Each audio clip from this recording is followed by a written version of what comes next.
ইরানের সর্বোচ্চ নেতা মুস্তফা খমেনি ক্ষমতায় আসার পরপরই উচ্চপদস্থ কর্মকর্তাদের লক্ষ্যবস্তু লক্ষ্য করে ভয়াবহ হামলা চালাচ্ছে ইসরায়েল।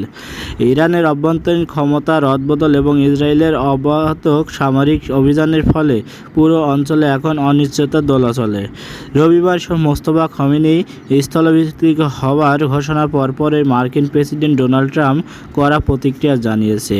তার মতে, ইরানের পরবর্তী সর্বোচ্চ নেতা নির্বাচনের ক্ষেত্রে ওয়াশিংটনের অনুমোদন অপরিহার্য।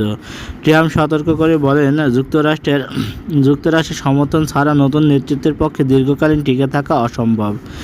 এদিকে ইসরায়েলি প্রতিরক্ষা মন্ত্রী ইসরায়েল কাটজ স্পষ্ট জানিয়েছেন, ইরানের নতুন নেতা যদি ইসরায়েলের ধ্বংসের নীতি রাখে তবে তাকে সরাসরি লক্ষ্যবস্তু করা হবে। তার অবস্থান বা পরিচয় ইসরায়েলের কাছে কোনো প্রতিবন্ধকতা হবে না। নেসেট স্পিকার আমি রোহানা সহ সুর মিলিয়ে বলেছেন, শাসক পরিবর্তন হলেও ইরানের মৌলিক ও চারিত্রিক পরিবর্তন না হওয়া পর্যন্ত ইসরায়েলের কঠোর অবস্থান অপরিবর্তিত থাকবে। এসব হুমকির মুখে ইরানের উচ্চপদস্থ কর্মকর্তাসহ বিভিন্ন লক্ষ্যবস্তু নতুন করে বিমান হামলা চালাচ্ছে ইসরায়েল।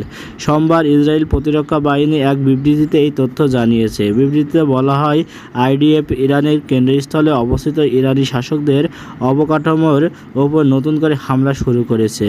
উচ্চপদস্থ ইরানি কর্মকর্তাদের নিশানা করে হামলা চলবে। ইরানের দাবি, ইসরায়েলি হামলায় ইরানের সর্বোচ্চ নেতা সামরিক কার্যালয়ের প্রধান আবুল কাসেম বাবায়ান নিহত হয়েছে। তিনি সম্প্রতি এই পদে নিযুক্ত ছিলেন। শনিবারে চালানো হামলায় তিনি নিহত।